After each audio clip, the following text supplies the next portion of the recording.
Já foi? Sim.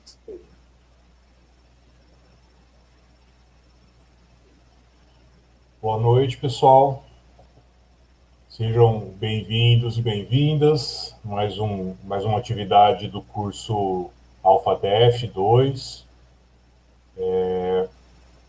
Eu sou o professor Nassim, coordenador do curso. Estou em casa, vestindo uma blusa vermelha, de óculos, cabelos grisalhos. Atrás de mim uma estante de livros, um vasinho de flores para animar um pouquinho. Muito feliz de já ter tomado a primeira dose da vacina, esperando a segunda dose chegar. Quem sabe logo eu viro um jacaré. Vamos ver, vamos esperar. Quero iniciar agradecendo de novo a nossa equipe de sempre aqui, da organização do curso, a Clarissa, a Adriana, a Mariana, acho que todo mundo já conhece bastante a gente, né?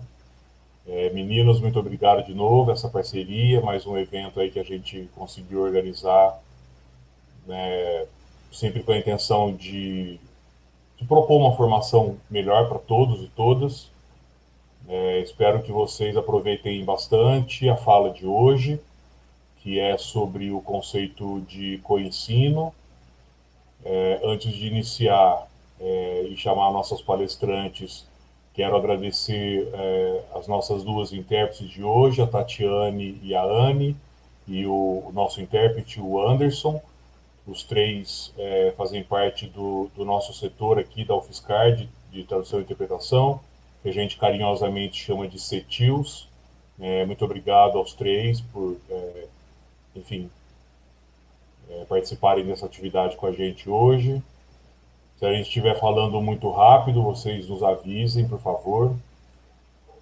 Então, agora eu queria introduzir a nossa primeira palestrante, a professora Carla, professora doutora Carla Vilaronga. Ela apareceu aí na tela. A professora Carla, além de uma colega queridíssima, uma pessoa de convívio sempre muito gostoso, muito tranquilo, sempre sorridente, animada, né, Carla? Agora, falando sério, Sempre não sabemos, mas a gente tenta, né, assim. a gente mantém, né? A Carla, então, ela é formada em pedagogia pela Unesp, tem mestrado em educação também pela Unesp. Ela é doutora pelo programa de pós-graduação em educação especial aqui da UFSCar. De 2009 até 2015, ela trabalhou como pedagoga no curso de licenciatura em educação especial, né, o qual eu, Adriana, a Mariana também fazemos parte aqui na universidade. E desde dezembro de 2015, a Carla é docente do Instituto Federal de São Paulo, no campus aqui de São Carlos, e tem se dedicado em pesquisas relacionadas à formação de professores em educação especial e ensino colaborativo. Carla, muitíssimo obrigado pela disponibilidade em estar com a gente aqui hoje. Não tenho dúvidas de que vai ser uma fala importante, relevante para quem trabalha na área. Talvez para algumas pessoas seja um assunto ainda novo. Então, espero, enfim, uma boa apresentação para você. Quero só lembrar as pessoas que estão no nosso canal aí do YouTube. Quem quiser fazer pergunta, de preferência, guardem o final das falas, mas quem tiver, né, precisar fazer a pergunta, lembrando, né, de incluir pergunta em letras maiúsculas, e aí põe a pergunta na frente, e a gente vai tentando organizar aqui e apresenta para os palestrantes ao final das falas, tá ok? Então, boa noite, bom evento aí para todo mundo. Obrigado de novo, Carla, a fala é sua. Eu que agradeço Nassim e a Adriana pelo convite, a Mariana e toda a equipe desse curso. É um prazer estar aqui com vocês, ver gente da Bahia, ver gente de São Paulo, Mato Grosso, eu vi aqui também, Rio Grande do Sul. Gostoso ter vocês aqui com a gente. Sei que tem um pessoal que está de férias, espero que os professores estejam conseguindo descansar um pouco, para a gente retomar o segundo semestre com muita energia, né? E com muita, como o Nassim falou, com muita alegria e com muito riso, porque a gente sabe que está desafiante. Então, eu sou a Carla Villaronga, eu sou uma mulher branca, de cabelo que tá castanho, o olho verde, e eu tô usando o cabelo preso, um fone de ouvido branco, tô de batom, eu uso uma blusa preta de decote em V. O meu fundo de escritório é um escritório improvisado, então vocês vão ver uma tela azul no fundo, um armário, uma impressora e um scanner, tá bom? Então é um prazer ter vocês aqui. Tô acompanhando vocês aqui no chat, então se vocês quiserem conversar comigo, vocês podem. Eu sei que o Nassim falou para vocês fazerem pergunta no final, mas se vocês quiserem dar uma perguntadinha aqui também, a gente deixa, a gente vai conversando com vocês. Eu vou dividir a fala hoje com a Amanda, que é professora do município de São Paulo. Ela vai contar um pouco para a gente, né, práticas de ensino colaborativo com alfabetização, que é a área de vocês, e ela tem essa experiência vivenciada na escola agora. E vou apresentar alguns slides que eles estão brancos com letra preta. E se tiver alguma imagem, eu descrevo, tá bom? Então, para começar, se vocês puderem contar para mim, se vocês conhecem Coensino, se vocês já ouviram alguma coisa sobre isso, seria legal. Vi que tem gente de Rio Claro, a gente já fez formação lá, então peço desculpas se a gente vai fazer um repeteco de alguma forma. Né? Então, conta para mim aqui se vocês já conhecem para saber o que eu aprofundo. Então, o convite da Adriana e do Nassim foi para a gente conversar um pouco sobre ensino colaborativo. Ou co-ensino, né? A gente utiliza essas duas nomenclaturas para falar sobre ensino colaborativo. Obrigada, Clarissa. Deixa eu passar os slides aqui do lado. Então, vamos lá. O que a gente discute antes de discutir o ensino colaborativo? A gente discute que é impossível pensar em ensino colaborativo, em co-ensino, sem a gente discutir a cultura colaborativa nas escolas, né? Tem projetos, inclusive, da Maria do Carmo, que foi lá nas escolas trabalhar um pouco com a cultura colaborativa, né? Porque quando a gente fala de trabalho conjunto, de trabalho de diálogo na escola, é muito mais fácil fazer diálogo em uma escola em que as pessoas conversam, que as pessoas trocam, que as pessoas têm essa vivência, né, de cultural, de além de contar histórias, né, e procurar ideias, né, então, eu preciso fazer preciso de uma atividade, agora na pandemia isso tem acontecido muito, preciso de uma atividade para a semana que vem, né, então, além de fazer essas trocas esporádicas, né, de uma escola que a gente consiga fazer trabalho conjunto, né, e que a gente entende que educar, que ensinar, é interdependente, né? Que a escola inteira ensina todos os alunos, que a escola inteira ensina, trabalha com todos os alunos. Então, quando a gente parte desse pressuposto, que a escola é de todos e que os alunos são de todos, né? Quando entra um aluno público-alvo de educação especial, um aluno com deficiência, a gente vai pensar junto nas estratégias de acessibilidade para ele. Né? A gente não tem a imagem, por exemplo, o aluno está na sala da Márcia, então quem vai precisar educar o aluno é a Márcia, a responsabilidade da Márcia.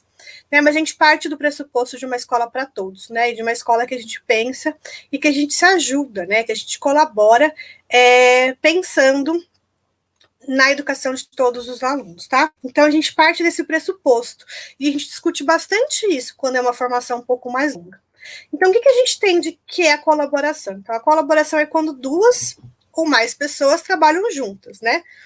A gente pressupõe um planejamento sistematizado e que tenham problemas, que tenham que as pessoas vão pensar juntos em coisas que tenham acontecido na escola, né? Que tenham uma meta comum.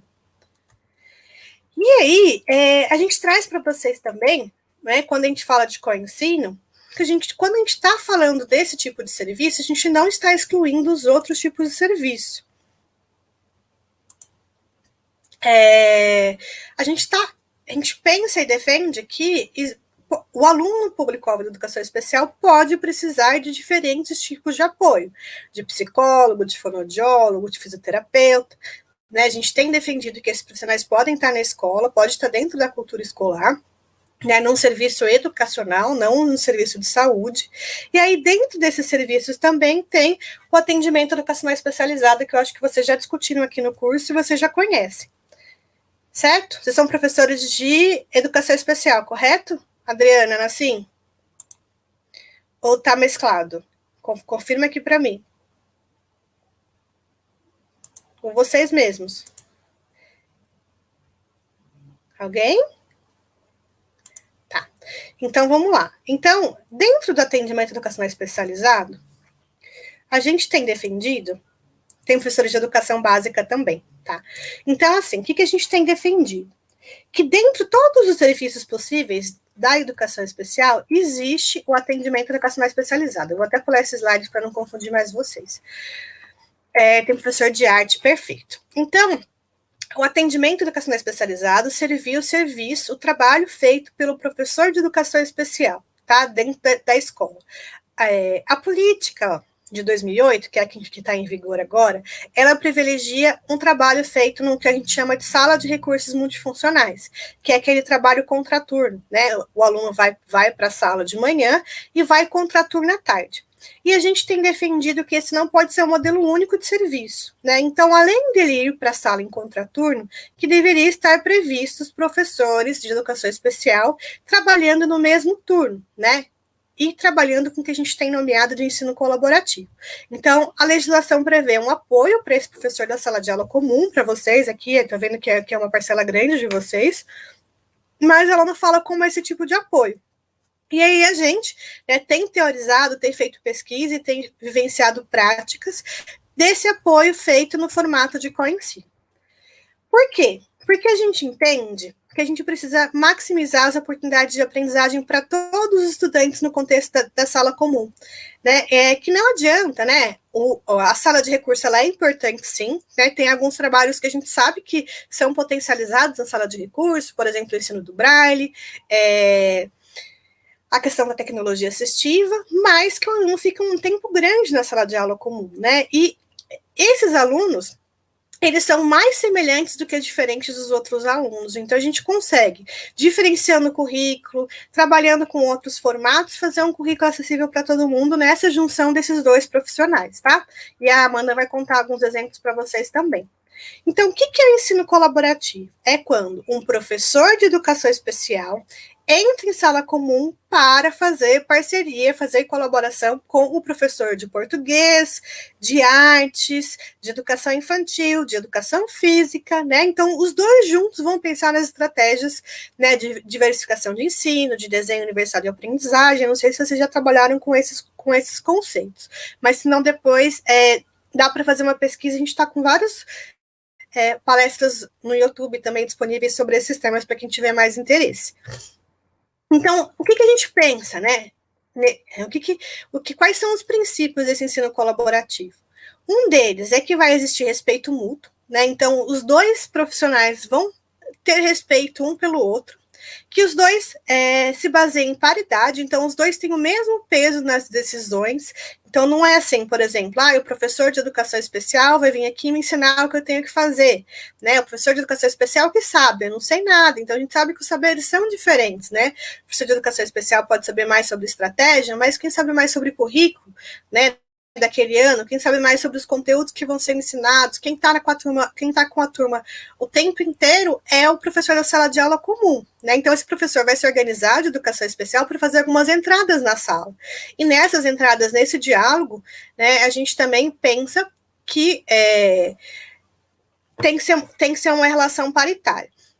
Então, ela vai repousar sobre objetivos mútuos específicos. Então, os dois vão ter objetivos em comum, que é o ensino de todos os alunos.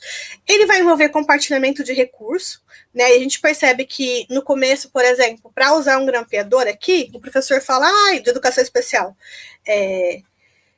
Eleusa, posso usar o grampeador? Né? Esse é um começo de uma relação, né, lá do ensino colaborativo. Até a gente chegar numa relação que a Eleusa vai pegar o grampeador, vai grampear e vai abrir o armário, vai falar que o aluno pode ir no banheiro, que vai ajudar todos os alunos e que vai ter uma responsabilidade compartilhada, né, para ensinar todos os alunos. Os slides estão desfocados? É isso, Tainara? Vocês estão vendo meus slides?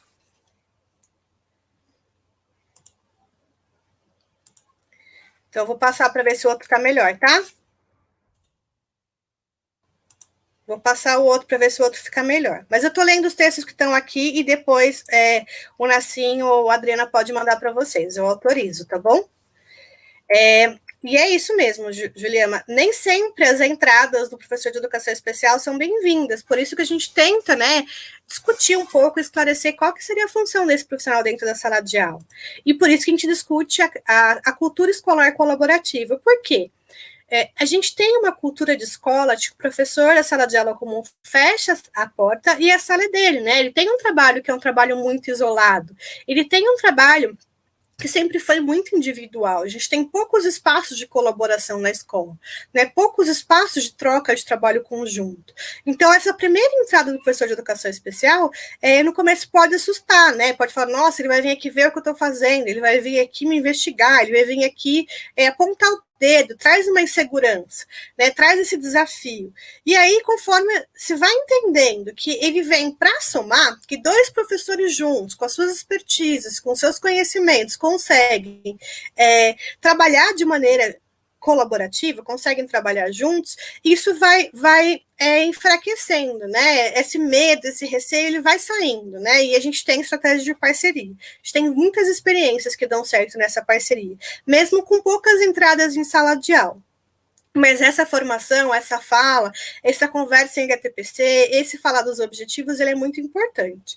Então, eu trago um quadro da professora Nicéia Mendes. Esse quadro tem dois professores, né? Um professor está de pé, virado para os alunos, né? Virado em direção à lousa, de costas para a lousa. Aparece um professor agachado do lado de um aluno e aparecem dois alunos sentados, né? Um olhando para frente e uma aluna levantando a mão. Por que eu gosto de trazer esse quadro?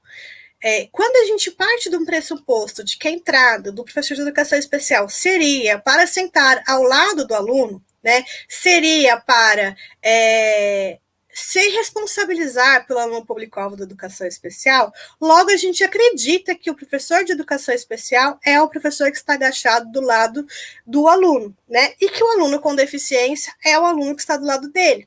Mas o objetivo desse quadro, a discussão a gente não sabe qual dos dois professores são de educação especial quando a gente está trabalhando com o ensino colaborativo, né? Porque essas funções, elas vão mudando, né? Tem momentos que quem está lá na frente ensinando a lição para a sala inteira é o professor de educação especial.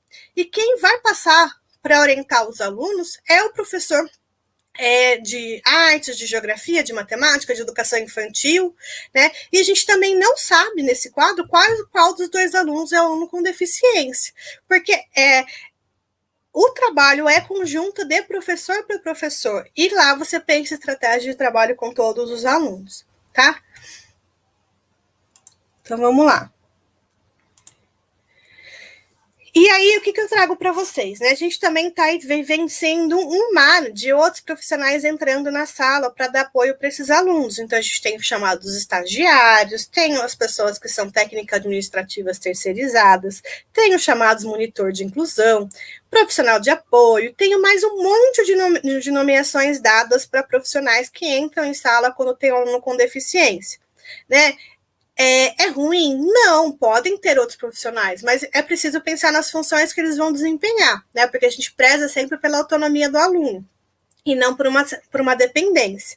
Mas se a gente tiver o estagiário, ele tem que ter uma função de aprendizagem, ele não substitui o professor, né? Se a gente tem um profissional de apoio, ele tem a função de alimentação e higiene, ele não substitui o professor, né? A gente tem anos aí, né, lutando pela profissão de professor, né? E a gente continua essa luta, lutando pela profissão do professor de educação especial. Então, a gente precisa trabalhar com elaborar a aula conjuntamente, fazer a aula conjuntamente, avaliar conjuntamente, né? Então, a gente precisa fazer funções que são funções de ensino, que são funções de docência. Então, não adianta ter um profissional de apoio em sala, com formação em ensino médio, e falar assim, então ele vai fazer com ensino. Não vai, porque ele não tem a formação de ensinar. Ele não tem a formação em educação especial, né? Ele vai dar muitos apoios que podem ser muito importantes, né? Mas que ele não substitui o apoio do professor, né? A Juma, acho que é isso, a Ju, falou que nos anos finais é mais complicado. Sim, os anos finais é um pouco mais desafiante, porque a gente tem vários professores, né, que entram em sala. Então, para a gente fazer essa parceria, é mais complexo, né, porque geralmente, quando a gente tem um professor de educação especial, ele entra em diferentes salas, né? Então, a gente tem que escolher qual sala vai entrar, e a gente sabe que ficam vários professores precisando de mais parceria, precisando de mais apoio. Mas a gente tem feito, né, algumas estratégias, né? Porque essa parceria também é formativa. Se você entra em sala em um momento e o professor vai entendendo um pouco das estratégias possíveis, esse professor também vai tendo mais autonomia na elaboração das aulas, né? Vai tendo mais autonomia em relação à acessibilidade para aquele aluno com deficiência intelectual, com surdez, né, com deficiência visual. E nessa autonomia você sai um pouco desse aluno e vai trabalhando com o outro, né? Então a gente vai é desafiante. Eu trabalho agora, eu faço co-ensino, né? Eu tenho 3 horas por semana para fazer isso. Com o ensino médio, eu posso falar que tem experiências muito ricas mesmo no ensino médio, tá? E a gente tem aí quer pensar um pouquinho no ensino superior. Então, quando a gente trabalha com ensino, o que a gente propõe, o que a gente acredita que deve acontecer, né? A sala de aula não fica só a minha classe, né? Ela vira a nossa classe, né? A escola vira a nossa escola. Não é essa coisa, então a sala é da Ju, né? Mas a professora de educação especial entra, né? É esse trabalho conjunto mesmo.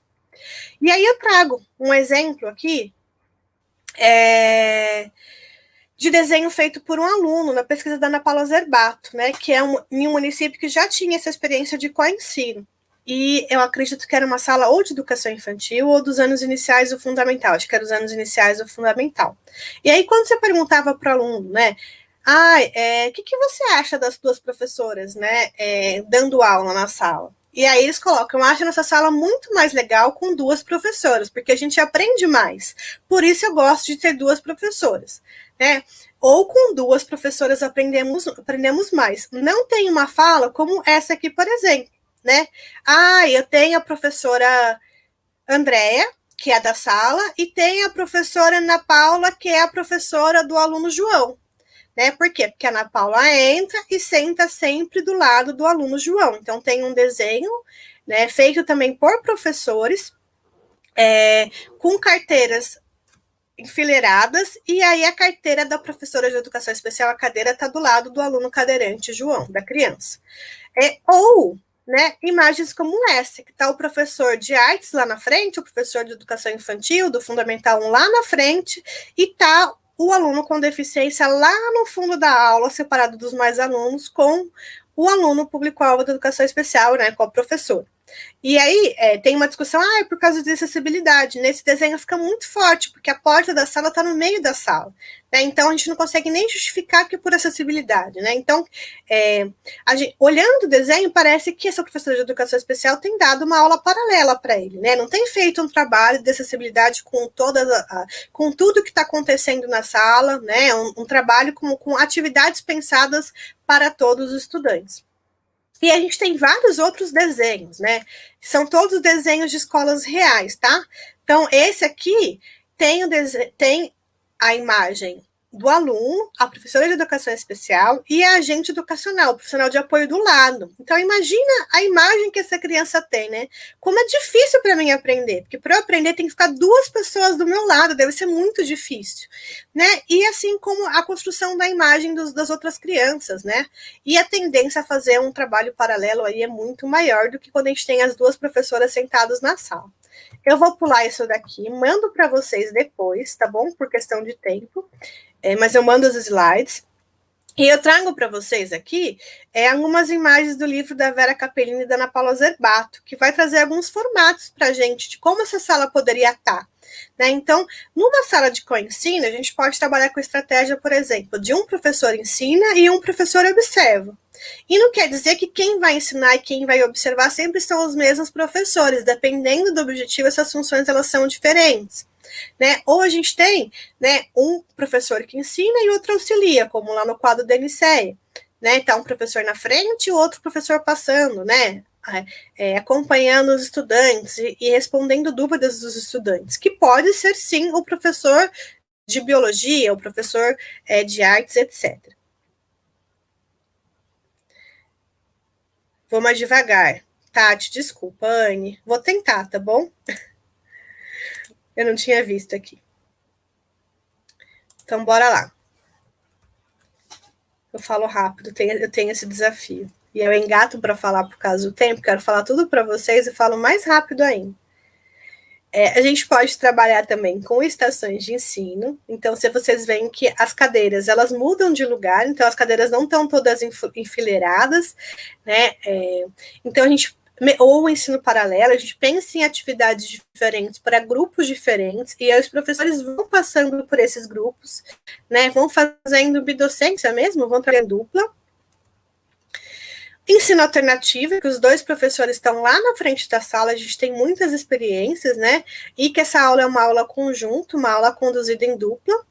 E a gente tem também o que a gente fala que, nossa, aí quando a gente chega na equipe colaborativa, a gente está lá na fase do casamento do ensino colaborativo, que é quando isso está tão rotineiro em sala de aula, que não se sabe mais se a gente está fazendo alternativo, se um ensina, se um outro observa, porque tudo isso acontece durante 1 hora de aula, durante meia hora de aula.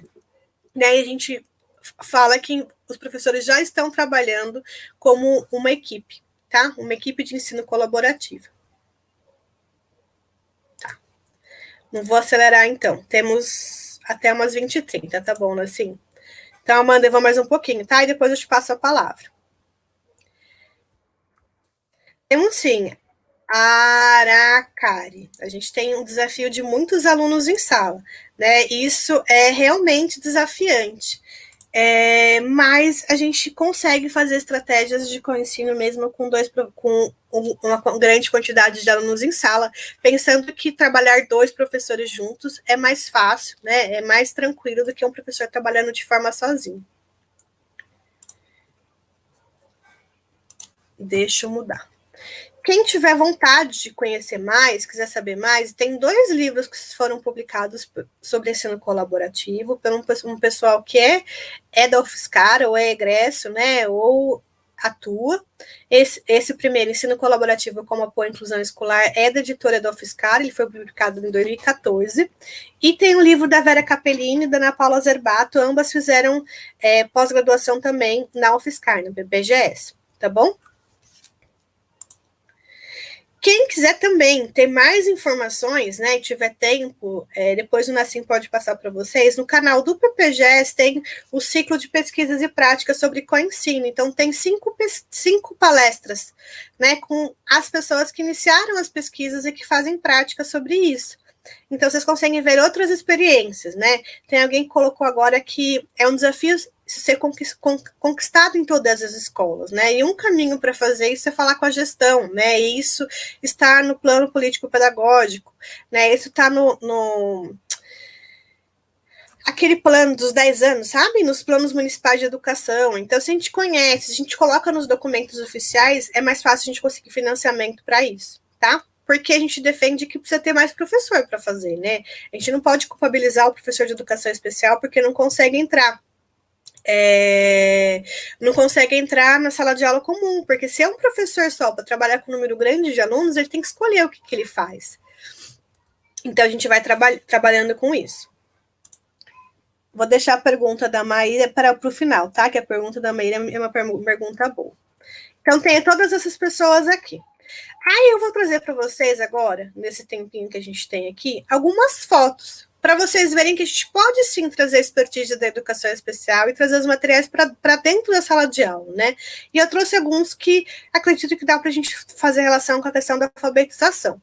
Então, por exemplo, esse aqui eu mostro para vocês a imagem de um plano inclinado em madeira, né, com uma luminária em cima, né? Essa é uma foto real de uma escola, né? O plano inclinado é um recurso que as salas de recurso multifuncional possuem, né? Aqui vem o número 2, mas é um recurso que a Adriana mesmo ensina a fazer com papelão, né, Adriana?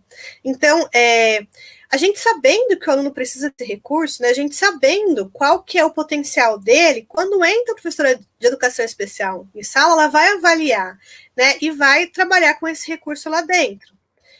Aqui é um plano inclinado, esse aqui é o da Adriana, né? Da Adriana, esse Adriana acho que é feito com material de baixo custo, né? Então a gente consegue trazer nessa expertise materiais que podem ir para a sala de aula comum. Vou trazer mais aqui, acho que tem mais gente que você já conheceu. Esse daqui é uma tela de desenho. Então, quando a gente trabalha com alfabetização, a gente vai trabalhar lá com letramento inicial, uma das coisas que a gente trabalha muito é o desenho. E essa aqui é a imagem de uma tela desenho feita para trabalhar com alunos cegos, né? Para trabalhar com desenho de alunos cegos. É um modelo que a gente teve lá do Instituto Benjamin Constant, lá do Rio de Janeiro, e a gente consegue trabalhar assim, né? E aí essa tela, inclusive, não trabalha só com aluno com deficiência visual, com aluno cego, mas a gente trabalha com vários alunos, porque esse aluno quer explorar o desenho dos colegas, e quando a gente leva isso para a sala, todo mundo quer fazer desenho na tela. O que é isso? É um papelão, uma tela de mosquito, aquela para plantar mosquito na janela, sabe? Um mosquiteiro, e um EVA embaixo. E a gente consegue utilizar isso com lápis, com giz de cera, para fazer desenhos em relevo, trabalhar cor, que é uma função social, né? Que é uma formação social. A gente trabalha tudo com o aluno cego na sala. Ou uma simples elaboração de uma folha com espaçamento duplo para o aluno com baixa visão, né? Então tem nas fotos folhas com espaçamento duplo, ou feito no computador, que você coloca espaçamento duplo mesmo, e aí você coloca um negrito para ficar mais forte na hora de fazer prova, na hora de fazer atividade, ou a folha de almaço, a folha de caderno, né? Com uma caneta preta. E é uma conduta simples, mas que faz toda a diferença lá no contexto da sala de aula. Vamos lá, troquei de tela, deixa eu mais para cá. Outra atividade que é legal para letramento. Juma, se vocês quiserem, depois eu mando o tutorial. É uma tela, quando você coloca a tela de mosquito, você consegue, quando for tela de mosquito, vocês conseguem pensar o que é? Aquela tela verde que põe na janela. Quando você coloca isso em cima do papelão e você faz o desenho, pega uma caneta, põe um papel em cima da calça jeans e risca. Né? Isso traz um relevo, e essa tela de mosquito traz um relevo mais forte. Né? Então, você faz o desenho na tela, e esse desenho fica tátil, né? Para os outros estudantes, para os estudantes com deficiência visual, a gente acaba trabalhando até com alunos de cursinho, às vezes, quando a gente quer mandar mostrar um exemplo de que o professor passou na lousa, né? A gente trabalha lá na tela de desenho. Esse daqui também é uma foto do Instituto Benjamin Constant, né? Que é uma discussão sobre os livros que têm relevo, né? Aqueles livros que têm as pontinhas de braille. E o quanto isso não ajuda o aluno lá da educação infantil, dos primeiros anos de fundamental, a formar conceito. Então, eles vêm trabalhando com contação de história, né? Com coisas do cotidiano, mas trazendo objetos reais, miniaturas, né? Para trazer a formação de conceito para esses alunos. Também são atividades que a gente usa em sala de aula. Essa é uma atividade que eu não sei se vocês utilizam ainda, mas foi muito utilizado por muito tempo, que é aquele cartazinho que tem a primeira letra, que aparece o desenho do objeto. Então, o que você faz? Você traz objetos reais, você traz miniatura, você coloca o braille, né? E aí o professor está lá dentro para pensar com vocês. Em atividades como essa, tem crachás, né? Que foram feitos lá na educação infantil, para pensar na questão uma das atividades de educação infantil é o aluno ir lá e pegar o crachá para ter reconhecimento de nome, né? Então, como você faz ter um aluno cego? Vamos inserir o braille, vamos inserir relevo, né? E todos os alunos participam da mesma atividade. Materiais que tem no mercado hoje com engrossadores, então a gente tem lápis mais grossos, borracha mais grossos, colas que a gente consegue utilizar com deficiência física, também pensando nas atividades para todos os estudantes, né? Essas imagens também são lá da Adriana, do laboratório da Adriana, né, Adri? Que foram feitos com engrossadores, nessa parceria não só com o educador especial, mas essa parceria com a TO, a fisioterapeuta, para saber como que é mais fácil do aluno segurar o lápis. A gente tem outros exemplos, às vezes ao colar uma fita crepe na carteira, para no PC, ajuda que a folha não saia do lugar, né? Junto com o engrossador, a gente consegue fazer a estratégia para que o aluno consiga escrever. Aí a gente tem também o espaçamento duplo, né? Numa folha com espaçamento maior. E tem várias outras imagens. Eu vou deixar a Amanda falar um pouquinho, e se der tempo eu volto aqui, se não, eu mando os slides com as imagens para vocês, tá? A Adriana tem o material, pode mandar para vocês. Então, a questão da pauta, né? Eu vou fazer uma folha, o aluno não está se escrever, eu posso fazer a pauta para ele com elástico, com EVA.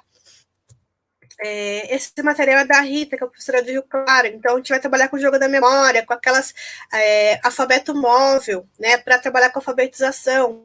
Dá para trabalhar com imã, com caixa de sapato, para ficar mais grosso. Caixa de sapato, não, desculpa. Caixa de remédio, para ficar um pouco mais grosso. Né, para trabalhar com memórias de redação. São atividades também realizadas no espaço da sala de aula comum, tá bom? Com esses dois professores. Esse material também é da Rita, da professora de Rio Claro, então pensando em autonomia, o aluno não consegue virar a página com autonomia, o que você faz? Você arruma um cuidador para sentar do lado dele e virar a página para ele?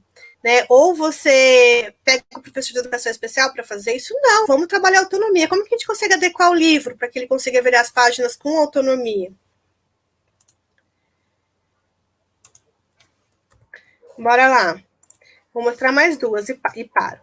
Né, recursos de tecnologia assistiva que a gente pode utilizar em sala de aula, né, o tablet, o computador, ele pode ir para a sala de aula, a gente não tem que alfabetizar só com caderno, né, a gente não precisa alfabetizar só com giz e lousa, a gente pode utilizar outros recursos que estão em sala para os alunos. Eu sei que isso é desafiante, mas a gente consegue recursos, né, tem alguns que tem na sala de recurso, então o mouse acessível, existem diferentes tipos de teclado, né? Teclado de pé, teclado de cotovelo, teclado de cabeça.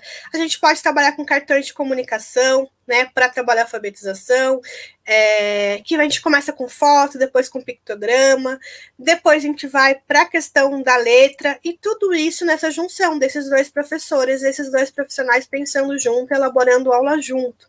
Né? Não coisas que vão só para a sala de recurso, mas coisas que vão para a sala de aula comum. Né, pensando nesse cotidiano da sala como um todo. E aí eu paro aqui e passo a bola para Amanda, tá, Amanda? E passo os slides para vocês, tá bom? Carlinha, muito obrigado, viu? Eu fui tentando acompanhar um pouquinho os comentários ali no chat. Eu anotei algumas perguntas para a gente retomar no final da fala, depois da fala da Amanda. Não sei se vou conseguir resumir bem, mas, bom, primeiro que todo mundo adorou as ideias que você passou, tanto as ideias finais aí de adaptações, de criação de materiais, né, a questão de que muito disso é de baixo custo, inclusive, né, que dá para fazer com material de casa mesmo. Uma preocupação que me parece que foi bastante repetida ali é a questão de aceitação, né, de um cenário um pouco novo, né, de ter um segundo professor ou alguém que tente atuar junto, e nem sempre isso é muito bem aceito. E acho que é isso mesmo que acontece por enquanto, né, a gente ainda está no momento de transição ou de implantação desse modelo, e acho que tem uma outra coisa ainda por trás disso, que em relação a recursos humanos, né, quantas pessoas com essa formação a gente tem, e pensando nos diferentes locais aí do Brasil, que é gigantesco, eu acho que são questões importantes que a gente tem que pensar. Por outro lado, muitas falas ali, muitas escritas dizendo que sim, esse é um bom sistema, que funciona, algumas experiências que foram boas pelos relatos. E assim, a Amanda vai agora dar experiência prática, vai ver que isso funciona em escolas do estado, escolas do município, a gente tem experiências muito ricas. Perfeito, Carlos. Muito obrigado de novo, tá? Daqui a pouco a gente chama você de novo. Vou descer Agora, aqui então, na tá? continuação, a gente chama. Deixa só ela subir aí para a tela, para vocês. É isso. A gente tem na sequência, então, nossa queridíssima Amanda Santana Gomes Silva. Amanda, no momento, faz mestrado com a gente aqui na Educação Especial, na Federal de São Carlos. Ela tem especialização em Educação Especial com ênfase em altas habilidades e superdotação pela Unesp, e é pedagoga pela Unip. Atualmente ela é professora, além de fazer o mestrado, ela é professora de atendimento educacional especializado em sala de recursos multifuncionais na rede municipal de São Paulo. Amanda, muito bom te ver, obrigado por aceitar estar aqui com a gente hoje. É sempre bom ver e rever nossas alunas, nossos alunos, saber que vocês estão desenvolvendo tudo com bastante sucesso aí na carreira de vocês. e vocês vão se tornando exemplo para a gente, né, que fica por aqui, vocês vão para o mundo aí, mostrar que estudar e fazer ciência ainda vale a pena, né? E sem isso, acho que a gente não evolui muito. Muito obrigado, viu, Amanda? Passo a palavra para você agora. Imagina, eu que agradeço, assim, é isso, né? Eu acho que fazer educação e fazer ciência é o que nos move de alguma forma. Então, boa noite a todos. Eu sou Amanda, sou professora no município de São Paulo, sou professora de AE, né? Ao meu fundo, hoje eu estou usando uma blusa branca, eu visto uma blusa branca, estou com brincos meio que pendurados, pretos, estou de cabelo preso, sou uma mulher negra, estou usando óculos também, óculos de grau com armação vermelha, e ao meu fundo tem uma parede branca e uma porta que está fechada. Então, hoje eu vou conversar um pouquinho sobre o campo prático, né, dessa experiência do ensino colaborativo. Vou pedir licença para vocês para poder apresentar os meus slides, tá? Eles estão montados com fundo preto e com letras brancas. Vou esperar eles aparecer e aí a gente começa a conversar. Então, eu fui acompanhando o chat também com vocês e vendo as conversas, né, os diálogos sobre o ensino colaborativo. Só um minuto. Vocês estão vendo a tela também? Tremam um pouquinho? Vou parar e vou voltar, peraí.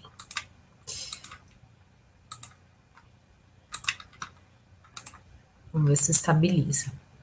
Então, fui acompanhando o chat, né? Realmente o ensino colaborativo e a prática em parceria é um desafio. Eu acho que, como a educação como um todo, né?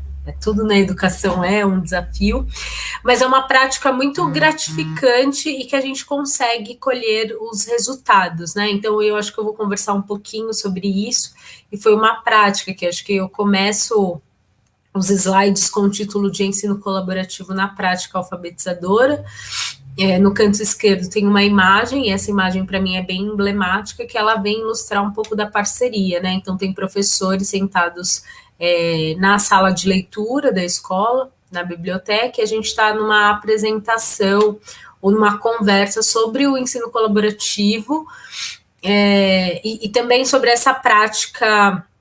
Eu acho que uma conversa e um diálogo para a gente romper com a estrutura capacitista, né, que a gente tem na escola também. A gente tem essa questão do capacitismo estrutural também, e a conversa e o ensino colaborativo é uma prática também de formação em loco ali, de formação na prática, de fato, enquanto as coisas acontecem, que vai mudando um pouquinho o cenário, talvez dessa resistência, e até muitas vezes do não saber, né, acerca dessa inclusão escolar.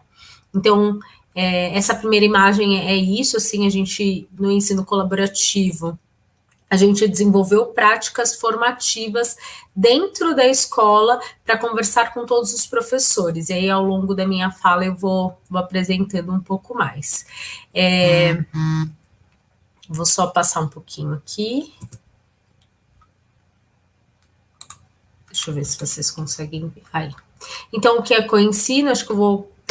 Não vou me apegar muito nessa questão teórica, porque a Carla falou bem, mas só para a gente definir, é um dos modelos de prestação de serviço, né? No qual o professor do ensino comum e o professor especializado dividem a responsabilidade de planejar, instruir e avaliar o ensino dado a um grupo heterogêneo de estudantes.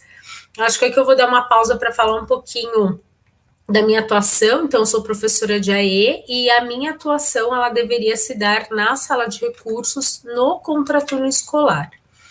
E isso era uma coisa que eu vivia muito em conflito, porque eu tinha muitas ações na sala de recurso, atendia os alunos ali no contraturno, mas eu não via isso reverberar na sala regular, né? Então, aquilo ficava no indivíduo. Então, eu não conseguia pensar junto com o professor do ensino regular, porque ele fazia o trabalho dele e eu fazia o meu trabalho. E aí eu fui buscando e cheguei até a Nicéia, a Carla, a Vera Capellini, e eu vi que tinha uma outra possibilidade para além da sala de recursos, né? Que é, eu posso, então, dividir a responsabilidade, conversar com o professor regente, ou professor, entre aspas, responsável pelo ensino ali na sala regular, sobre a educação e sobre o processo de desenvolvimento deste estudante nesse espaço, né, da escola comum. Então, eu passei a pensar uma outra forma do AEE, né? Então, eu digo que o meu AEE hoje se dá através do ensino colaborativo. Por quê? Eu não atendo os estudantes mais só na sala de recursos. Então, a gente faz o contrário, o atendimento contrário agora, né? O atendimento inverso. Eu vou até a sala regular, eu vou até a sala comum, para que esse estudante seja atendido no espaço, no ambiente que ele passa mais tempo. Então, essa responsabilidade, ela não é só minha. Essa responsabilidade, ela é dividida com o professor do ensino comum. Então, a gente tem uma questão que é, e foi o que eu fui pensando, né, a partir das leituras, que se eu atendo ele ali 2 horas semanais, ou que sejam 4, 2 vezes por semana, e ele não tem uma continuidade daquilo que eu faço na sala regular, que é onde ele passa mais tempo, qual é o impacto que isso vai ter de fato, né? E a Política Nacional de Educação Especial, ela vem pressupor esse AEE em contraturno, né? Porque se presume que, com o atendimento na sala de recurso, a gente presume que não vou dizer problema, tá? Vou tentar usar um outro termo aqui, mas que a questão, a dificuldade está centrada no sujeito, está centrada no aluno, e não necessariamente nas nossas estratégias, na nossa prática educativa, nos nossos recursos, e, enfim, nas N formas que nós temos de avaliar, né? E também acho que dentro do ensino tradicional.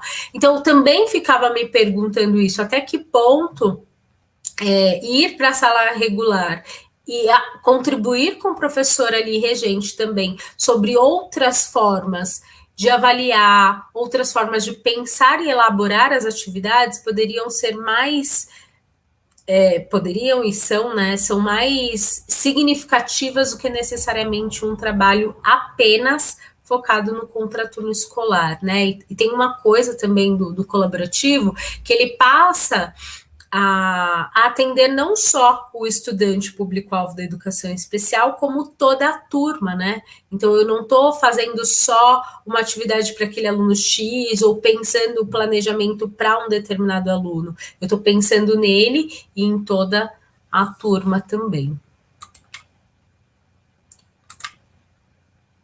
Então, a gente foi criando...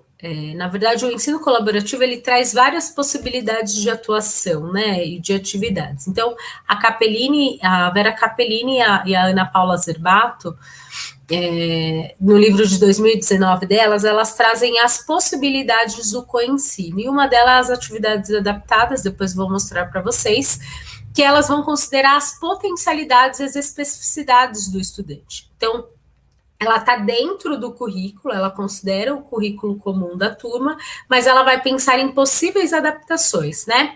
Então, são atividades que tratam do mesmo assunto, mas que ela pode ter algumas adequações. Então, não há necessidade de substituição ou simplificação da atividade.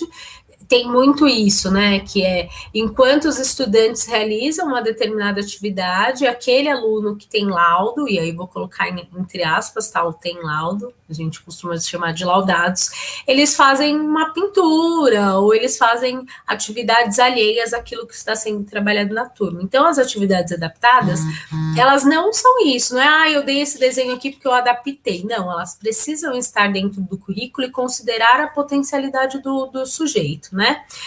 E aí era o que eu vinha falando também, ela precisa considerar outras formas de registro, Então, eu acho que a Carla também trouxe um pouco isso, assim, é um aluno que não registra através da escrita, mas será que digitar ele consegue? Então, como é que eu considero também a questão do uso do computador na sala de aula? Ou se, de repente, tem um aluno que desenha muito bem, então a expressão dele, ou a forma de expressão é o desenho. Será que eu posso considerar isso para avaliar a aprendizagem ou o desenvolvimento desse meu aluno? E aí tem a questão da oralidade também, né? O aluno não escreve, não digita, mas por esse motivo eu não vou avaliá-lo? Não, a potencialidade dele está na fala, talvez. Então vamos considerar também a questão oral, né?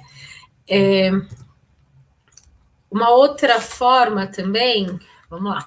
Então, só para vocês entenderem aqui um pouquinho das adaptações, a legislação, ela define os recursos como estratégias e critérios de atuação docente, admitindo decisões que oportunizam adequar a ação educativa escolar às maneiras peculiares de aprendizagem dos alunos, considerando o processo de ensino e aprendizagem. Então, ela pressupõe atender à diversificação das necessidades dos alunos na escola, né? Então, a gente vai considerar a especificidade e a gente vai garantir que esse aluno participe de alguma forma. Então, é isso também, né?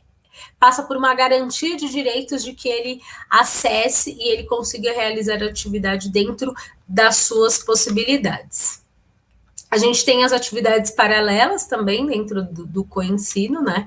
São atividades realizadas pelo estudante que destoam das atividades realizadas pelos demais da turma, que aí elas são justificadas pela incapacidade do estudante. Então, elas são consideradas a partir da dificuldade dos estudantes, né? Então, são aquelas atividades também alheias. Então, a gente está trabalhando matemática, e aí eu vou dar uma atividade paralela, mas ela também está dentro do currículo matemático. Só que ao invés de ele estar fazendo a soma ou, sei lá, a divisão, ele está fazendo os numerais. Então, ele escreve, está fazendo a repetição ou uma cópia dos numerais ou qualquer coisa que seja da matemática. Então, também é considerado uma atividade paralela, por mais que ela esteja dentro de uma disciplina, ela é sim uma atividade paralela, né? Aqui tem um exemplo, inclusive, do primeiro ano, enquanto a professora trabalha a adição com a turma, o estudante do público-alvo da educação especial realiza a escrita, uma cópia repetida dos numerais, né? Que foi esse exemplo que eu citei. Pois é considerado o quê? Que ele é incapaz de realizar a soma, né? Mas até que ponto também a gente não adaptou essa soma para um material concreto? E depois também eu vou falar um pouquinho sobre isso.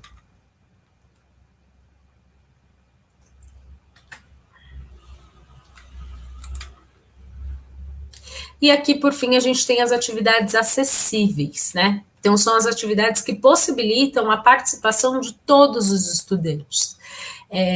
A gente vai criando diversos meios, recursos e estratégias que podem ser utilizados na escolarização não somente do estudante público-alvo, mas de todos os estudantes, né? Então, é aquilo, a gente cria um material de soma concreto, mas que ele não precisa necessariamente ser só para o estudante da educação especial, né, público-alvo. Ele pode ser usado com todos os outros estudantes porque vai facilitar a aprendizagem dele, ou vai ampliar um repertório que já tem. A gente amplia as possibilidades, né? Então, o planejamento, a elaboração e a implementação de diferentes estratégias para a efetivação da escolarização e aprendizagem de todos. Isso é também uma prerrogativa do desenho universal para aprendizagem, né? Que é o DUA, acho que a Carla falou um pouquinho também sobre o DUA. Então, pensar as atividades de forma que elas possam chegar a todos, e não apenas ao estudante público-alvo. Acho que isso passa pelo planejamento, passa pelo conhecimento da turma, né? A gente vai fazendo uma sondagem e vai tentando conhecer ali também a turma, para que todos tenham acesso ao mesmo conteúdo, inclusive à mesma atividade. Então, planejando, avaliando, Vamos lá, só um minuto aqui. Planejando, realizando e avaliando em colaboração.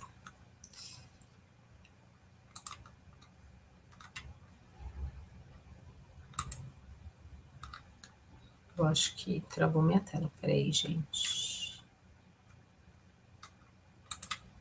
Desculpem.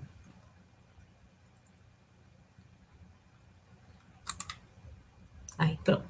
Aqui tem a questão da gente planejar no colaborativo, né? Então, o DUA ou as atividades acessíveis, elas vão partir do ponto de que eu preciso conhecer. Então, para conhecer, eu vou contar com um professor especializado, né? Desse trabalho colaborativo, quanto a gente vai trocando. Acho que tem uma questão que o professor especializado, às vezes, tem mais contato com essa família, tem mais conhecimento acerca desse estudante. Às vezes, eu estou aqui no segundo ou no terceiro ano, mas o professor especializado já está acompanhando ele desde o primeiro ano, então já vem de um percurso, né? Às vezes ele chega na escola no primeiro ano, o professor já da educação especial também já foi investigar como foi essa educação infantil, tem toda a questão do estudo de caso com a família, né? Anterior também a esse ingresso na sala de aula. Então, o que a gente faz quando esse aluno chega? A gente vai estudar o caso. Então, olha, chegou aqui para mim o Joãozinho, e a gente precisa, Amanda, pensar em atividades para o João, né? Porque tem isso. A gente não vai adequar ou a gente não vai criar atividades acessíveis sem antes a gente conhecer a turma. Então, a gente pensa no estudo de caso. O que é o estudo de caso? É um instrumento que a gente usa para conhecer e descrever o contexto educacional que esse estudante está inserido. Então, quais são as potencialidades, as habilidades, os seus desejos, as suas dificuldades, as preferências, e isso nos dá a luz do quanto a gente tem que trabalhar. Então, aqui eu trouxe um exemplo de um estudante que tem síndrome de Down, aí os professores colocam aqui que ele interage muito bem, e algumas vezes ele prefere estar pelo chão, né? Ele é um estudante do segundo ano, ele perde a concentração facilmente, ele gosta de atividades que relacionem música e expressão corporal, ele gosta de livros musicais, brinquedos e jogos. Então, a gente vai sondando e a gente vai descobrindo, depois de, sei lá, 1, 2, um mês, talvez, de interação, uma semana, né, 2 semanas ou até um mês de interação com essa criança, e aí a gente descobre que ele tem maiores interesses pelas letras móveis, ele gosta de usar as canetinhas, não gosta de atividades de colagem, aí a gente percebe que a consistência do material é algo que impede, então a gente vai sempre pensar em atividades que exijam colagem para que elas não apareçam com muita frequência. E aí ele apresenta um tempo estipulado de concentração, então também pensar em atividades que a gente consiga a realização, porque a gente sabe que ele tem um tempo e a gente precisa usar esse tempo para a realização da atividade. Depois desse estudo de caso, a gente parte para o plano de AEE, né, que é um plano de atendimento educacional especializado que não é feito só pela professora de AEI. Este plano, ele é feito por todos os professores que participam da educação. Então, o professor de educação física, o professor de artes, o professor regente e os professores ali especialistas que tiverem, né? Então, o objetivo do AEE, qual que é para esse estudante? É estimular a autonomia dele nas atividades de vida diária, realizar intervenções que favoreçam a comunicação oral e potencializar a identificação da rotina. Então, esses foram objetivos principais para a gente trabalhar, por exemplo, na sala de aula, né?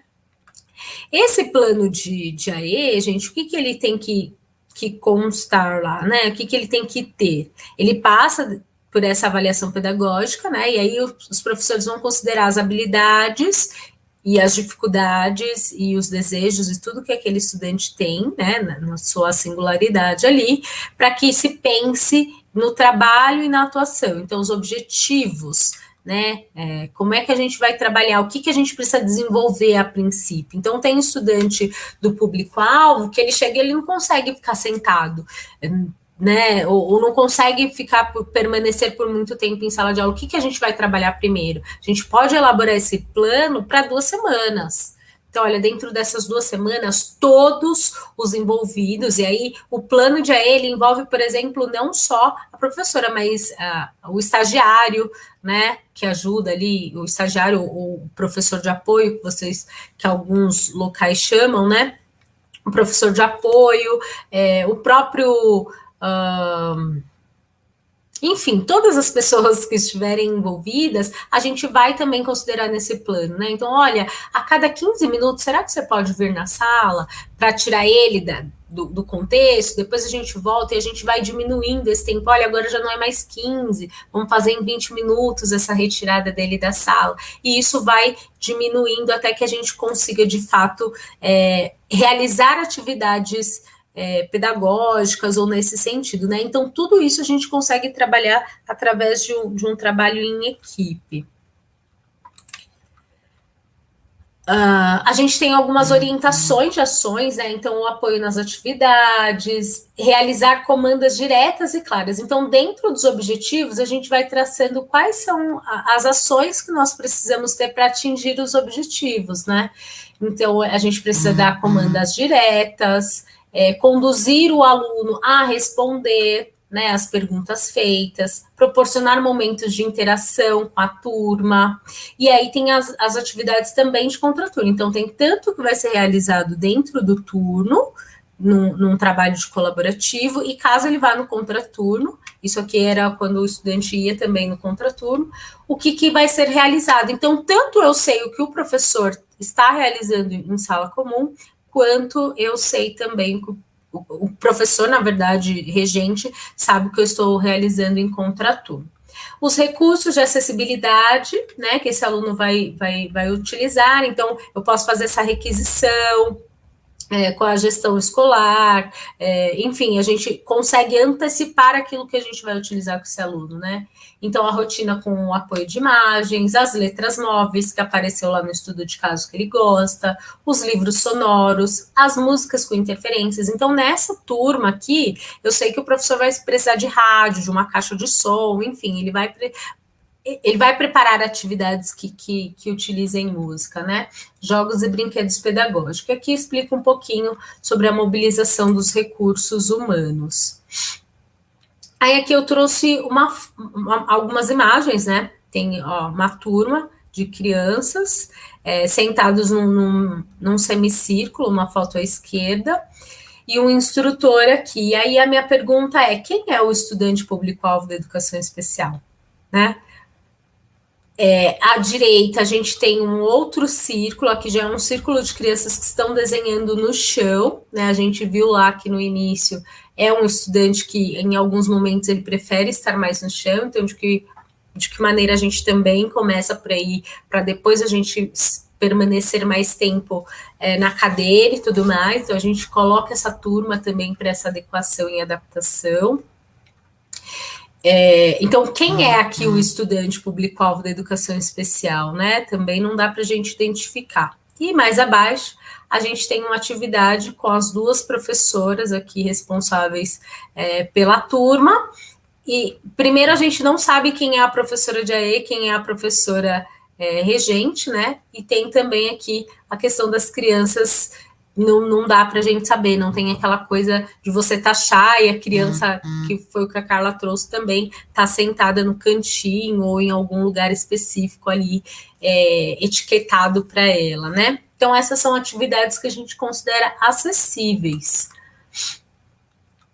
Então, todos participam da mesma atividade, né? Então, aqui também tem uma foto à esquerda, que a gente não consegue identificar o aluno com as necessidades educativas especiais, todos interagem juntos, é um brinquedo de encaixe aqui, né? Então estão todos jogando, e são atividades que desenvolvem as habilidades necessárias para a alfabetização, por exemplo, e que todos é acessível a todos, né?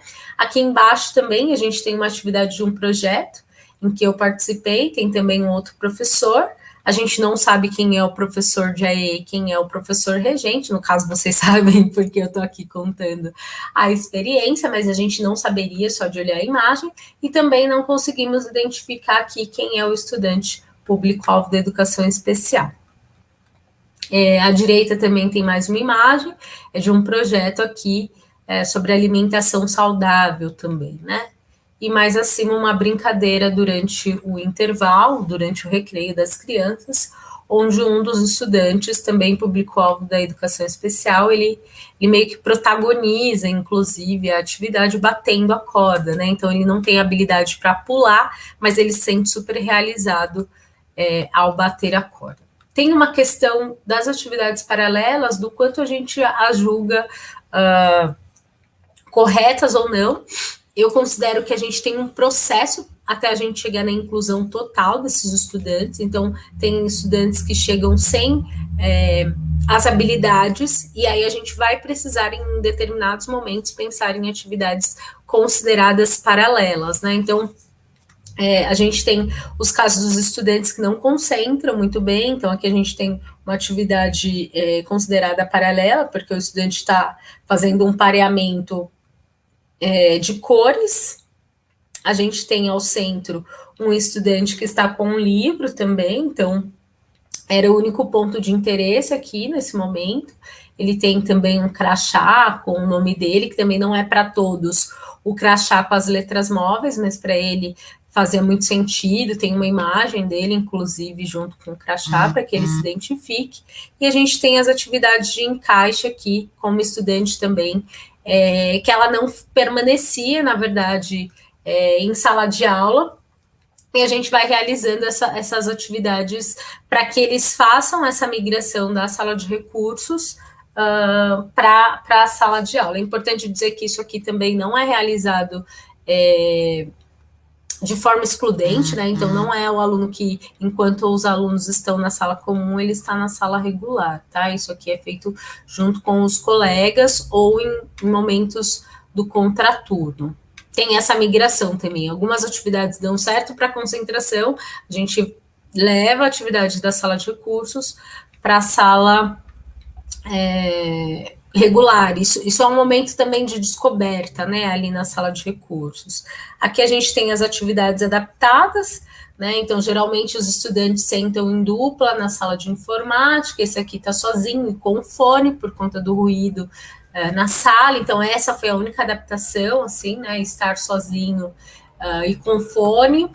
Aqui tem uma outra adaptação também, que é o nome. Esse estudante, por exemplo, o interesse dele era na canetinha, percebam a parede riscada com a canetinha aqui ao fundo, porque a escrita dele era com canetinha, assim, né, eu cobri aqui o nome dele. Mais à direita a gente tem uma terceira foto, que é um estudante cadeirante. Ele tem aqui a mesa de apoio, né, da cadeira, e ele está fazendo uma atividade de plantio. Então, todas as crianças foram para o chão, né, para fazer esse plantio, e por conta da cadeira a gente eleva a plantinha até ele, para ele fazer, e foi bem legal, porque foi um momento que eu vi a interação e o sorriso dessa criança, foi bem legal. Aqui a gente tem uma adaptação também, que é um aluno PC, e que ele usa o plano inclinado, que a Carlinha também mostrou. Opa, agora eu vou mostrar um pouquinho dos recursos, jogos e materiais pedagógicos, e é importante dizer que eu dei um foco para a alfabetização, exclusivamente, assim. Aqui a gente tem um pouquinho das pranchas, né, de comunicação, acho que a Carla mostrou também. Isso aqui é um aplicativo bem legal, eu acho que para algumas crianças que chegam com mais resistência para as atividades, né, para o registro e tudo mais. E aqui uma criação também de uma atividade de pareamento.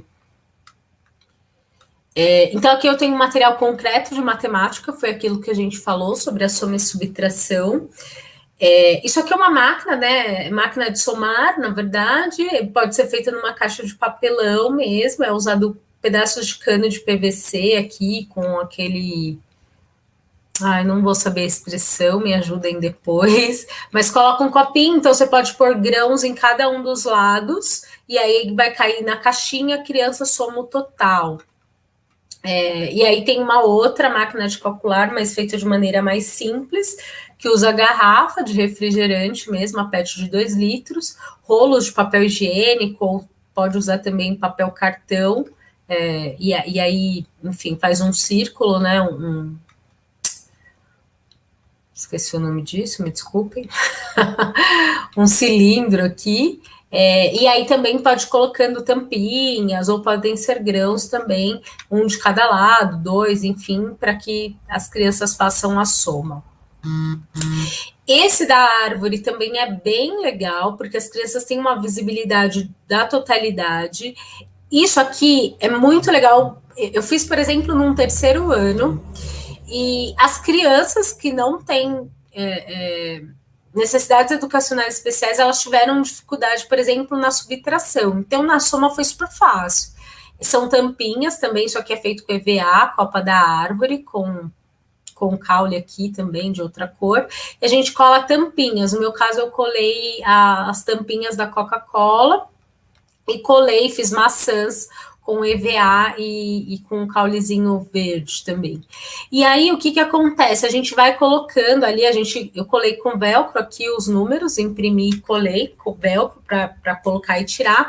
Então, eu fiz acho que de até 11 maçãs aqui, eu coloquei mais, e eu coloco lá, tipo, tenho 11 maçãs, eu tiro 3, quantas vão ficar? E aí, é muito difícil para a criança fazer essa relação da subtração, mais do que somar. E aí a gente percebi junto com a professora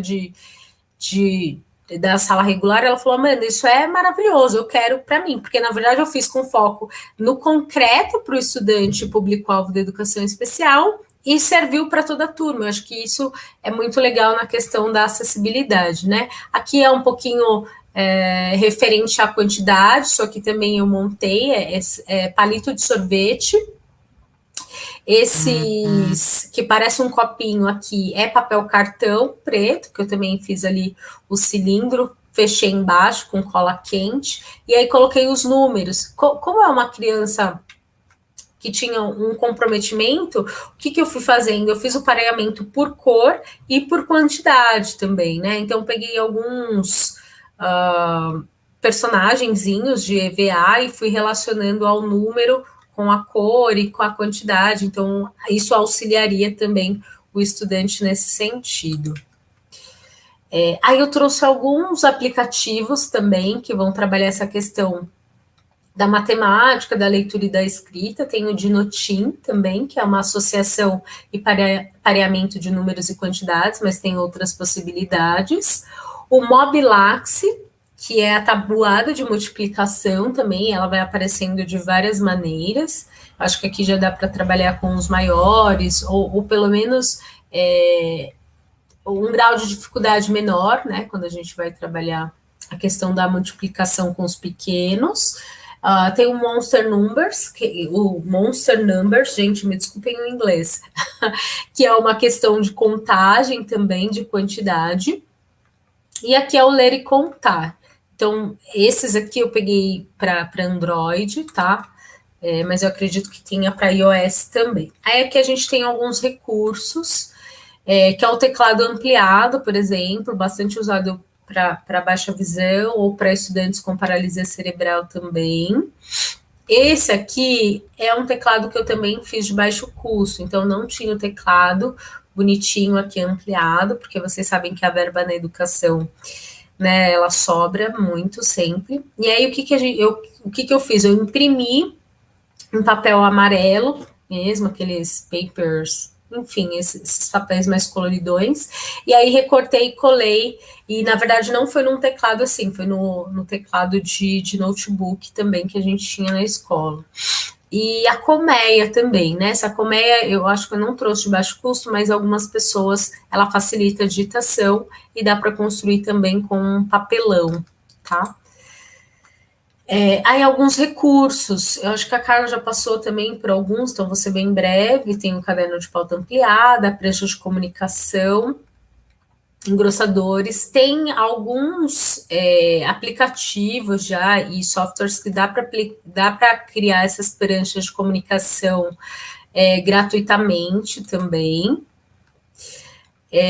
o plano inclinado, que vocês já viram, e aqui uma sala de recursos multifuncionais, que é um espaço super fofo, né, na escola. É bem engraçado que a minha inquietação com a sala de recursos foi quando um aluno passou no corredor e falou, queria ter deficiência para entrar nessa sala, e isso também impulsionou um pouco a atuação com o ensino colaborativo, porque eu falei, não, querido, você pode também, não precisa ter deficiência não, vamos lá tentar, porque aqui é uma sala de recursos e que todos podem ter acesso, né? Então, só para vocês entenderem, o pessoal também falou um pouco da dificuldade de atuação com o Fundi 2, e para mim foi uma grande facilidade. Inclusive, esse estudante é um estudante dos anos finais, esse que relatou essa vontade, né, de ingressar na sala de recursos, e o meu projeto foi de que os estudantes do público-alvo podiam estudar com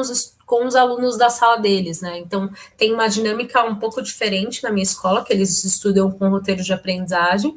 Então, os estudantes de Fundamental 2, por exemplo, eles não ficam necessariamente estudando dentro da sala de aula, e eles podem usar qualquer espaço, né?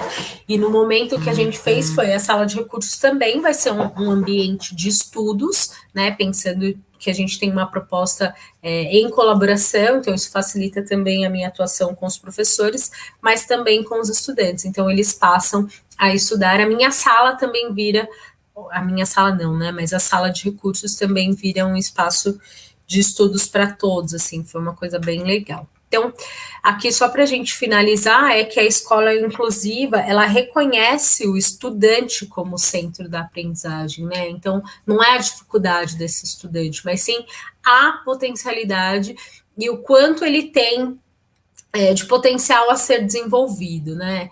A gente não quer saber do que ele não consegue fazer, mas a gente busca identificar o que ele consegue fazer, né?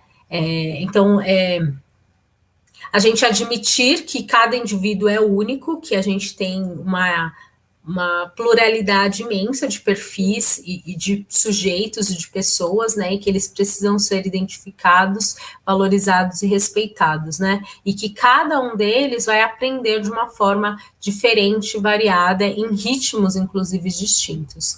Então, uma escola que visa incluir a todos enxerga as barreiras que impedem o aprendizado e busca soluções para eliminá-las. Então, para a gente finalizar aqui também, eu indico os livros da Vera Capellini com a Ana Paula Zerbato e da Carla com a Eniceia também, acho que tem a Ana Paula Zerbato nesse livro também, e é um pouco isso, agradecer, que tem as referências. Obrigada. Tem alguns contatos meus também, se vocês tiverem. Gente, me desculpem, eu acabei não acompanhando o chat. Eu acho que eu me alonguei, inclusive, na minha fala, mas eu agradeço a atenção de vocês, tá? Obrigada. Amanda, muito bom te ouvir, viu, meu bem? Muito obrigado. Muito orgulho de fazer parte um pouquinho da tua formação e ouvir o trabalho lindo que você desenvolve. E acho que os exemplos foram geniais, né? A história de sair um pouquinho da caixinha, pensar mais, pensar diferente. Elogios à última frase que você colocou, né? Que a gente sempre fala, né? Vamos pensar o que eles conseguem fazer e não o que eles não conseguem. E aí fazer com que né, pegar o que eles conseguem e mudar o que eles não conseguem para eles passarem a conseguir. E acho que é um pouco disso que a gente tem que fazer, né? Foi muito bom. Eu tenho uma lista de perguntas aqui que eu fui anotando. Não sei se a Carla consegue voltar. Tá tudo bem aí com a internet, dona Carla? Mais ou menos, né? Assim, vamos ver se a internet ajuda. Tá travando bastante aqui. Tá, mas vamos tentando. A Amanda disse que não conseguiu acompanhar o chat. Amanda, muitos agradecimentos, elogios à sua fala, elogios às atividades que você desenvolve, cria. A galera gostou bastante. Eu vou tentar buscar as perguntas aqui. Eu fui colando na ordem que elas apareceram, gente. Aí eu não sei qual das duas. Tem bastante pergunta do Fundo 2, né, Nassim? Eu anotei aqui, Carlos, fui separando para não ter que voltar no chat. A primeira, então, é da Mayra. Ela pergunta como viabilizar esse formato, né, imagino que de co-ensino, do ponto de vista prático, levando em consideração que esse professor tem seus objetivos específicos e carga horária destinada, né, que deve ser em sala de recursos. Quer falar, Você Amanda? responder? Alguns municípios, eles As mais têm velhas contratados pediam, professores.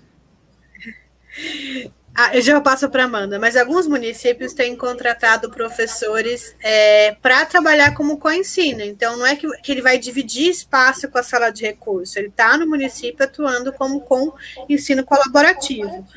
E outros têm, né? Você avalia os alunos em grupo, quais são as necessidades desses alunos, e aí você vai avaliar se é coerente você tirar o aluno para trabalhar com ele atividade, né? Para trabalhar com ele alfabetização, ou você vai entrar em sala de aula com a professora da sala comum trabalhar o mesmo conteúdo, né?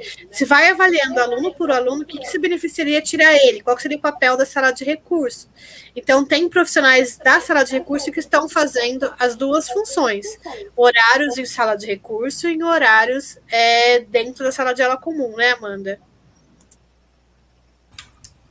Eu acho que esse é um pouco o meu caso, assim, né? Que eu sou, na verdade, designada para atuação em sala de recursos. A política, inclusive, nacional de educação especial, ela vem com essa prerrogativa, né? Isso é uma crítica que a gente faz sobre só ter essa possibilidade da atuação na sala de recursos em contraturno, mas a gente tem essa estratégia. Então, também a gente pensar que o ensino colaborativo ou co-ensino é uma estratégia. Então, a primeira coisa que eu pensei foi: vou conversar com os professores e convencê-los de que essa é uma estratégia legal, que vai auxiliar não só os estudantes, mas também os professores, né? Porque os professores da sala regular também têm essa insegurança, então a gente consegue, com o co-ensino, se colocar como parceiros mesmo, né? Como estamos aqui para somar. Então, acho que a primeira coisa é convencer os professores de que é uma estratégia que pode dar certo,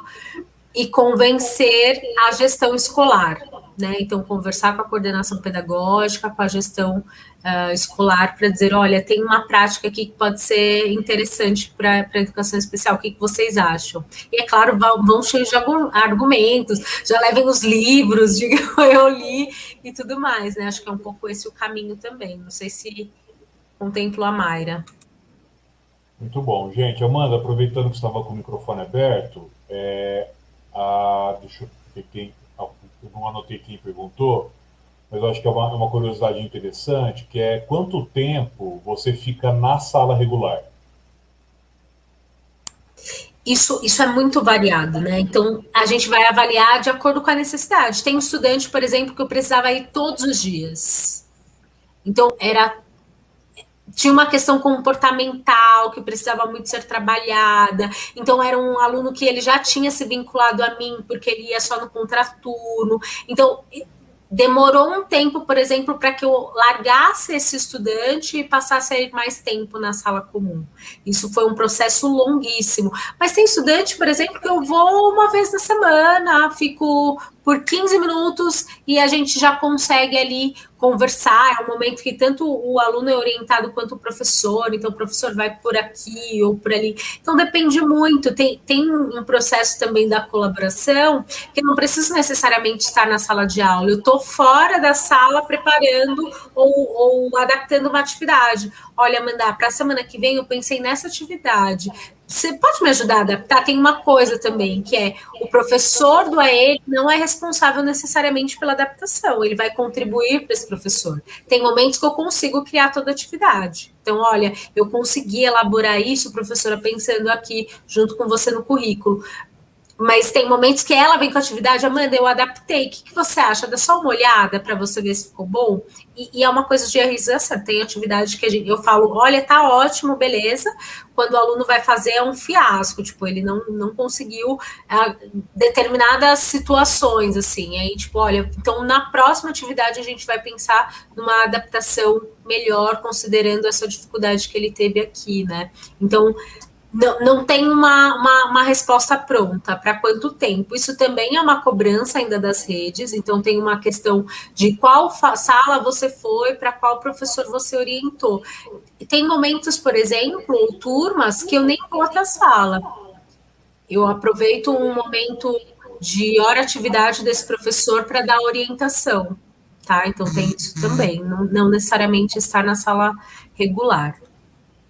Então, Acho que Amanda, me parece que. Desculpa, Carla, me parece que não existe uma regra, né? Eu acho que a regra é: a primeira coisa, eu preciso conhecer esse meu aluno, essa minha aluna, conhecer o repertório que já existe, pensar nos objetivos de curto, médio e longo prazo, de acordo, obviamente, com o currículo atual que essa criança está exposta, esse adolescente, enfim, e planejar isso, obviamente, em conjunto com a professora ali, ou professor da sala regular, e ver quanto tempo é necessário para que esse trabalho produza um resultado positivo para esse estudante, para essa estudante. Faz sentido?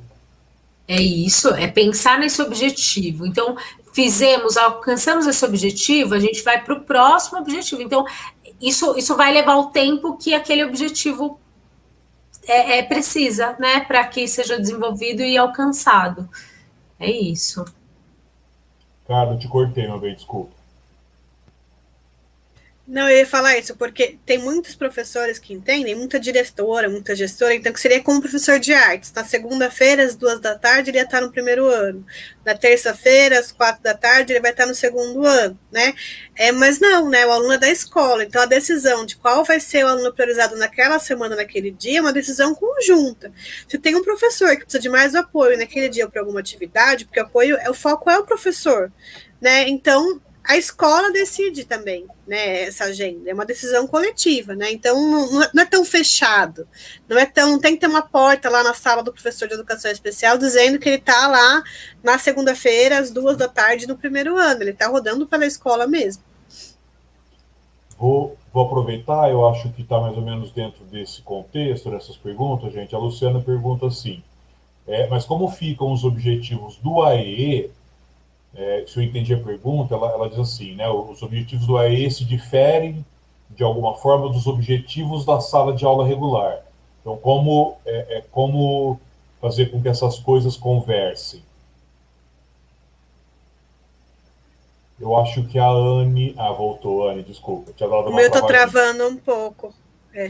Vocês ouviram a pergunta, Amanda, Carla? Acho que a Amanda explicou um pouquinho, eu ouvi. Eu acredito que a Amanda explicou um pouquinho, né? Eu acredito que quando você faz um plano para esse aluno em diferentes momentos, a gente não tem um plano de EAE, a gente tem um plano de acessibilidade para esse aluno, né? Então, ele pode acontecer no espaço da sala de aula comum, o foco vai ser nesse espaço. Então, não é um plano específico para o AE, é um plano para o ensino desse aluno de uma forma acessível, né? Amanda, tudo bem? Achei que você... Desculpa, eu parei aqui que eu achei que você ia falar alguma coisa, perdão.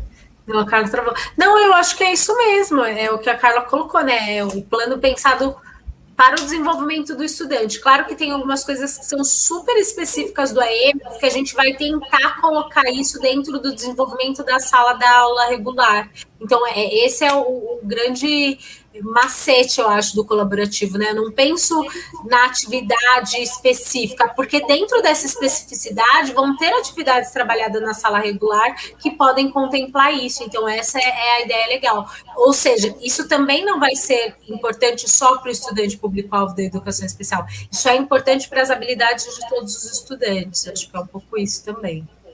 E aí, ainda nesse sentido, gente, a Ana Lúcia faz o comentário, é algo que eu já ouvi, inclusive, uma espécie de, não sei se é uma reclamação, ou enfim, ou uma esperança de que alguma coisa mude. Ela diz o seguinte: penso que um dos entraves é o fato de não haver um horário oficial institucionalizado para a articulação das informações com os professores de sala, né? Quer dizer, a gente tem de professoras, por exemplo, que trabalham das 8 às 6 da tarde em sala de aula, né? Quer dizer, como é que horário que eu vou pensar numa outra coisa, numa outra atividade. Não sei o que vocês pensam disso. Tá travando para mim, né? Assim, então, às vezes eu corto, não é intencional, é porque eu não sei se parou de falar ou não, porque travou, tá? Peço desculpa. E tá dando um eco, não sei se esse microfone que tá aberto. Eu penso o seguinte, Amanda, me ajuda. Ixi, travou.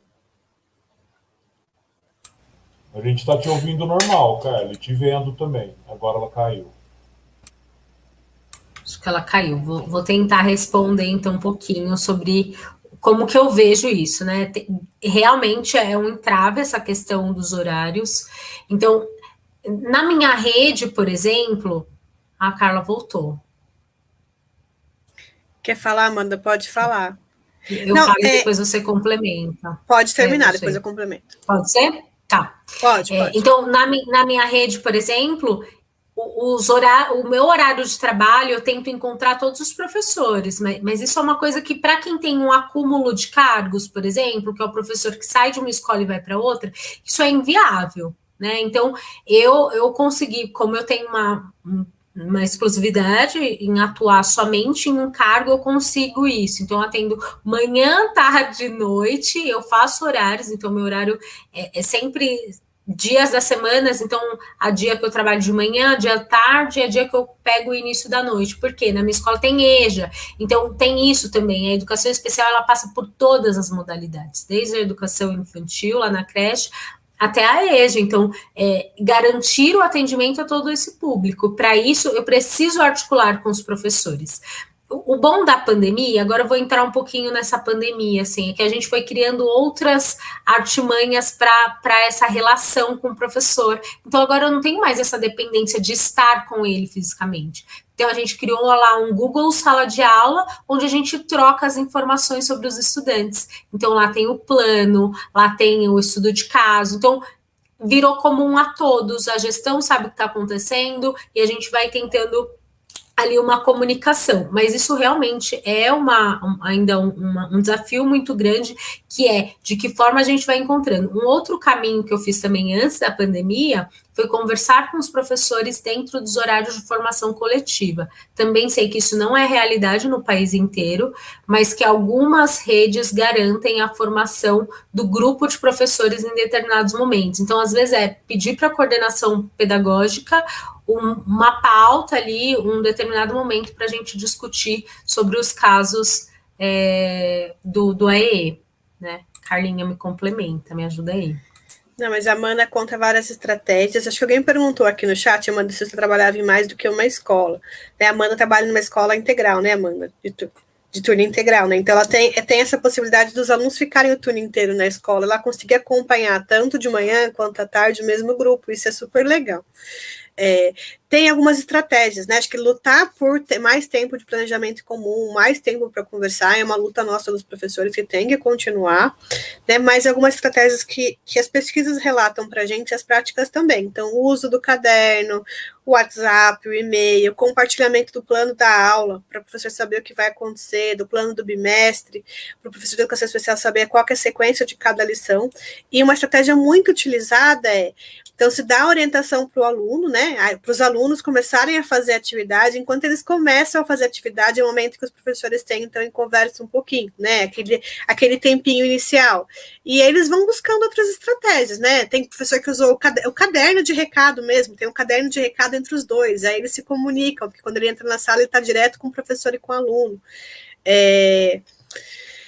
Quando a gente quer conversar, a gente acaba encontrando, né, as possibilidades. Às vezes uma atividade que você passou na porta, Amanda, olha aqui o que eu fiz, dá uma olhadinha, né, e a Amanda levou no corredor, quando a Amanda volta e vai entrar em sala, já sabe o que vai acontecer e consegue pensar em alguma proposta.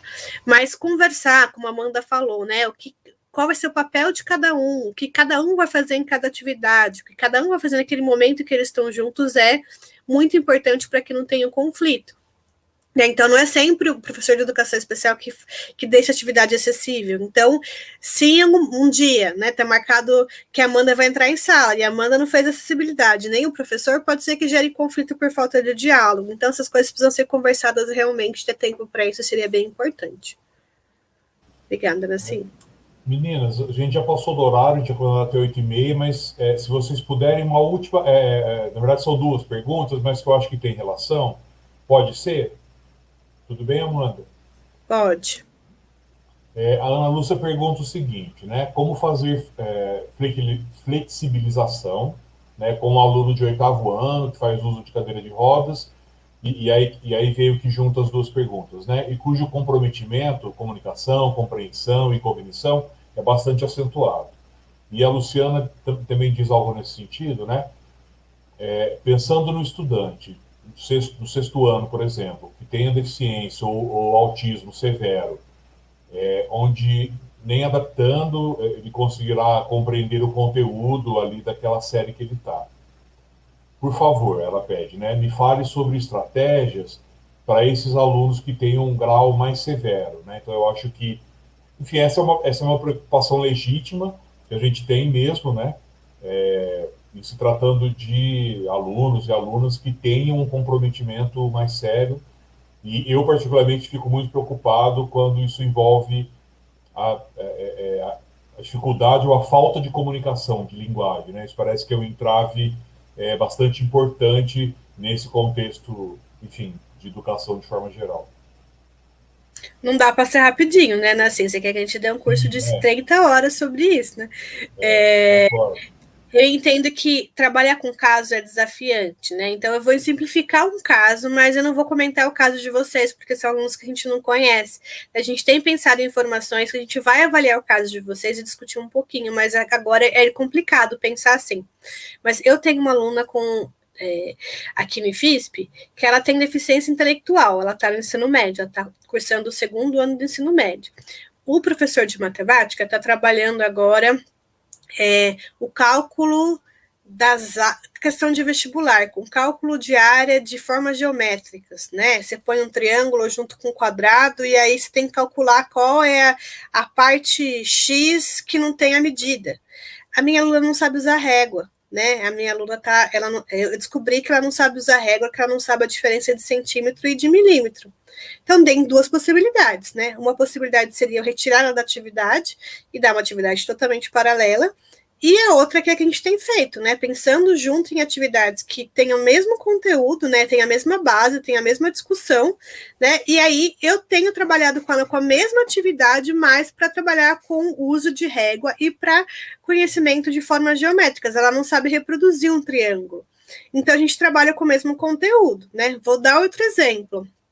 Ela, na aula de português não, na aula ela está fazendo uma disciplina técnica, que é de algoritmos e programação, que eles estão programando, né, os computadores para fazer uma lista de mercado, para como você coloca os produtos na compra, eles trabalham com Python. Ela está participando das aulas, ela sabe o que é Python, né, e o que a gente está trabalhando com ela? É a questão de sequência lógica, a questão de categoria, né? Com os mesmos exemplos, com os mesmos materiais. Então, a gente tem que entender qual que é a base. Por isso que essa parceria é muito importante, né? Eu, enquanto educadora especial, eu não saberia qual que é o conteúdo anterior que ela deveria saber, mas o professor de algoritmo sabe. Que se ela não souber sequenciação, ela não consegue categorizar as coisas que estão ali. Né? Se ela não souber ângulo, ela não consegue programar, porque tem coisas que você programa com ângulo. E aí você vai junto pensando nas estratégias, né? E não vai fazendo paralelo. Então, último exemplo, tá, Amanda? Um exemplo de Fundamental 2. Em uma das formações aqui em São Carlos também, um professor passou o vídeo, acho que era um lixo imaginário. Não, a Ilha das Flores, acho que é isso. A Ilha das Flores, aí tem, acho que é o lixo imaginário, alguma coisa assim no nome. Passou esse vídeo para a sala, um professor de geografia, acho que era do 7º ano. E aí, foi um dia que a gente foi dar formação, tinha um aluno com síndrome de Down na sala que não escrevia. Né? O que ele fez? Pediu para o aluno fazer um desenho. O aluno fez um desenho. O que ele fez? Pediu para o aluno fazer um registro só para que ele tenha o que fazer, né? Na mentalidade do professor e como ele é um relator. Ele pegou o desenho e colocou no meio da pasta. Foi para a formação, a gente conversou sobre isso, ele falou, Carla, você me deixou com a pulga atrás da orelha. Peguei o desenho e fui perguntar o que o aluno tinha feito com o desenho. E quando ele me contou o que estava no desenho, eu descobri que ele tinha prestado mais atenção no vídeo, que ele sabia mais informação do que todos os alunos da sala que escreveram. E foi a primeira vez que eu olhei para ele e pensei que ele podia aprender. né? E a gente tem esse desafio, né, Amanda? Ensinar para os professores e mostrar que os alunos aprendem, né? Os alunos aprendem e a gente tem que tentar perceber através de qual estratégia que a gente vai descobrir que ele aprende e o que ele está aprendendo para a gente partir disso para fazer essa linha de aprendizagem. Então, eu entendo que trabalhar com o conteúdo do ano, para mim, é o mínimo, né? O menos importante em relação a perceber que esse aluno está aprendendo, né? Que ele está nesse processo. É difícil quando ele chega para a gente no ensino médio sem saber usar régua, e você trabalha com régua com ele durante 2 horas e percebe que ele entende, né? Porque nunca ninguém pensou que ele podia aprender isso, né? E foi passando ele até o ensino médio sem ele aprender porque ninguém ensinou, né? Não sem ele aprender porque ele não conseguiria. Então, esse é um desafio grande. Gente, nem preciso falar, né? Dispensa comentários essa fala da Carla, perfeita. Os alunos aprendem, é isso. Eu acho que essas 2 falas finais, para mim, resumem tudo. Eles aprendem, elas aprendem. A grande questão é a forma adequada de fazer isso. A criança que não fala pode se comunicar por figuras, pode aprender língua de sinais, né? Eu estava assistindo ontem aquele seriado, acho que é da Netflix, o Atípico, e aí a mãe conta um episódio de quando o menino é criança, que ele não sabia expressar emoção, né? Ele não sabia dizer que ele estava triste, chateado, feliz. Aí o que ele fazia? Ele criava bonequinhos de papelão que representavam aquilo que ele estava sentindo. Então ele mesmo criou uma forma de comunicação que facilitou esse contato. Tudo bem que é ficcional, mas é uma coisa que é muito provável de acontecer, né? Meninas, muitíssimo obrigado. Eu acho que foi riquíssimo, foi excelente. Não tenho o que dizer mais. Para mim foi muito bom. Eu acho que ficou muito claro que caminhos a gente pode e eventualmente até que a gente deve seguir, né, nessa área que a gente trabalha, que definitivamente não é fácil, precisa de persistência, resiliência, de certa forma, não necessariamente religiosa, mas um pouco de fé no que a gente faz também, né, de que vai dar certo. Obrigado, Carla. Obrigado, Amanda. Agradeço a A galera gente de que sempre agradece. aí. Clarissa, Adriana, Mariana, que estão sempre com a gente. Nossos queridíssimos e queridíssimas intérpretes, Anderson, Anne e Tati, que acompanharam a gente aí hoje. Tutores e tutoras que estão no chat.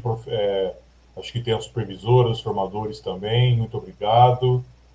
Boa noite para todo mundo. Cuidem-se. Tomem a vacina quando ela chegar. E não abandonem o curso, não desanimem. Se tiverem dificuldades, conversem com a gente.